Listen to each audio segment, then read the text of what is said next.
There's a man by the name of Captain William Swenson who recently was awarded the Congressional Medal of Honor for his actions on September 8th, 2009. On that day, a column of American and Afghan troops were making their way through a part of Afghanistan to help protect a group of government officials, a group of Afghan government officials who'd be meeting with some local village elders. The column came under ambush and was surrounded on three sides. And amongst many other things, Captain Swenson was recognized for running into live fire to rescue the wounded and pull out the dead. One of the people he rescued was a sergeant, and he and a comrade were making their way to a medevac helicopter. And what was remarkable about this day is, by sheer coincidence, one of the medevac medics happened to have a GoPro camera on his helmet and captured the whole scene on camera. It shows Captain Swenson and his comrade bringing this wounded soldier who'd received a gunshot to the neck. They put him in the helicopter, and then you see Captain Swenson bend over and give him a kiss before he turns around to rescue more. I saw this, and I thought to myself, where do people like that come from? What is that? That is some deep, deep emotion when you would want to do that. There's a love there. And I want to know, why is it that I don't have people that I work with like that? You know, in the military, they give medals to people who are willing to sacrifice themselves so that others may gain. In business, we give bonuses to people who are willing to sacrifice others so that we may gain. We have that, right? So I asked myself, where do people like this come from? And my initial conclusion was that they're just better people. That's why they're attracted to the military. These better people are attracted to this concept of service. But that's completely wrong. What I learned is that it's the environment. And if you get the environment right, every single one of us has the capacity to do these remarkable things, and more importantly, others have that capacity too. I've had the great honor of getting to meet some of these who we would call heroes, who've put themselves and put their lives at risk to save others. And I asked them, why would you do it? Why did you do it? And they all say the same thing, because they would have done it for me. It's this deep sense of trust and cooperation. So trust and cooperation are really important here. The problem with concepts of trust and cooperation is that they are feelings, they're not instructions. I can't simply say to you, trust me, and you will. I can't simply instruct two people to cooperate, and they will. It's not how it works, it's a feeling. So where does that feeling come from?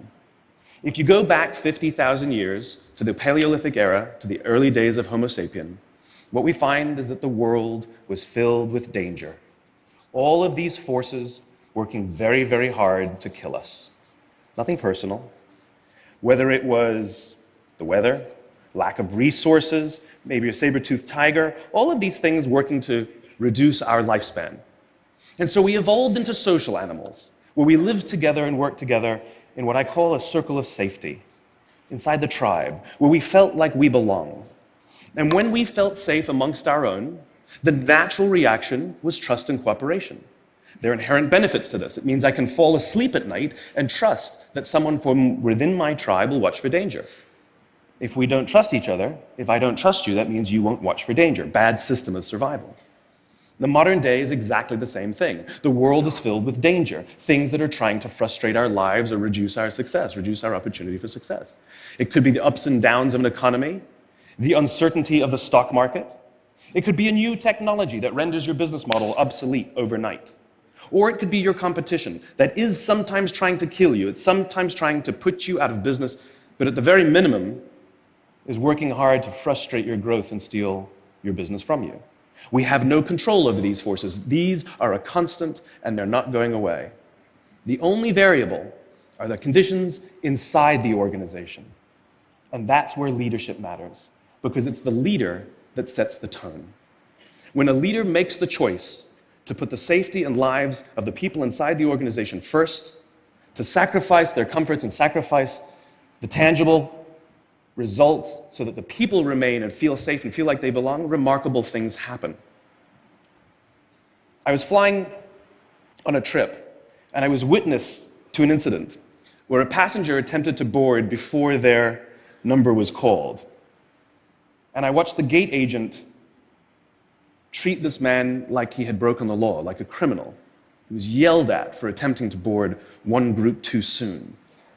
So I said something. I said, why do you have to treat us like cattle? Why can't you treat us like human beings? And this is exactly what she said to me. She said, "Sir, if I don't follow the rules, I could get in trouble or lose my job." All she was telling me is that she doesn't feel safe. All she was telling me is that she doesn't trust her leaders. The reason we like flying Southwest Airlines is not because they necessarily hire better people, it's because they don't fear their leaders. You see, if the conditions are wrong, we're forced to expend our own time and energy to protect ourselves from each other. And that inherently weakens the organization. When we feel safe inside the organization, we will naturally combine our talents and our strengths and work tirelessly to face the dangers outside and seize the opportunities. The closest analogy I can give to what a great leader is like being a parent. If you think about what being a great parent is, what do you want? What makes a great parent? We want to give our child opportunities, education, discipline them when necessary, all so that they can grow up and achieve more than we could for ourselves. Great leaders want exactly the same thing. They want to provide their people opportunity, education, discipline when necessary, build their self-confidence, give them the opportunity to try and fail, all so that they could achieve more than we could ever imagine for ourselves. Charlie Kim, who's the CEO of a company called NextJump in New York City, a tech company, he makes the point that if you had hard times in your family, would you ever consider laying off one of your children? We would never do it. Then why do we consider laying off people inside our organization? Charlie implemented a policy of lifetime employment. If you get a job at NextJump, you cannot get fired for performance issues. In fact, if you have issues, they will coach you and they will give you support, just like we would with one of our children who happens to come home with a C from school. It's the complete opposite. This is the reason so many people have such a visceral hatred, sort of anger at some of these banking CEOs with their disproportionate salaries and bonus structures. It's not the numbers.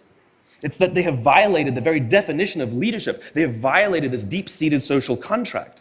We know that they allowed their people to be sacrificed so that they could protect their own interests. Or worse, they sacrificed their people to protect their own interests. This is what so offends us, not the numbers. Would anybody be offended if we gave a $150 million bonus to Gandhi? How about a $250 million bonus to Mother Teresa? Do we have an issue with that? None at all. None at all. Great leaders would never sacrifice the people to save the numbers. They would sooner sacrifice the numbers to save the people. Bob Chapman, who runs a large manufacturing company in the Midwest called Barry Waymiller, in 2008, was hit very hard by the recession, and they lost 30% of their orders overnight. Now, in a large manufacturing company, this is a big deal, and they could no longer afford their labor pool. They needed to save $10 million. So, like so many companies today, the board got together and discussed layoffs. And Bob refused. You see, Bob doesn't believe in head counts. Bob believes in heart counts. And it's much more difficult to simply reduce the heart count. And so they came up with a furlough program. Every employee from secretary to CEO was required to take 4 weeks of unpaid vacation. They could take it any time they wanted, and they did not have to take it consecutively. But it was how Bob announced the program that mattered so much. He said, "It's better that we should all suffer a little than any of us should have to suffer a lot." And morale went up. They saved $20 million. And most importantly, as would be expected, when the people feel safe and protected by the leadership in the organization, the natural reaction is to trust and cooperate. And quite spontaneously, nobody expected, people started trading with each other. Those who could afford it more would trade with those who could afford it less. People would take 5 weeks so that somebody else only had to take 3. Leadership is a choice. It is not a rank. I know many people at the senior-most levels of organizations who are absolutely not leaders. They are authorities, and we do what they say because they have authority over us, but we would not follow them. And I know many people who are at the bottoms of organizations who have no authority, and they are absolutely leaders. And this is because they have chosen to look after the person to the left of them, and they have chosen to look after the person to the right of them. This is what a leader is. I heard a story of some Marines who were out in theater, and as is the Marine custom, the officer ate last, and he let his men eat first. And when they were done, there was no food left for him. And when they went back out in the field, his men brought him some of their food so that he may eat. Because that's what happens. We call them leaders because they go first. We call them leaders because they take the risk before anybody else does. We call them leaders because they will choose to sacrifice so that their people may be safe and protected, and so their people may gain. And when we do, the natural response is that our people will sacrifice for us. They will give us their blood and sweat and tears to see that their leader's vision comes to life. And when we ask them, why would you do that? Why would you give your blood and sweat and tears for that person? They all say the same thing. Because they would have done it for me. And isn't that the organization we would all like to work in? Thank you very much. Thank you. Thank you.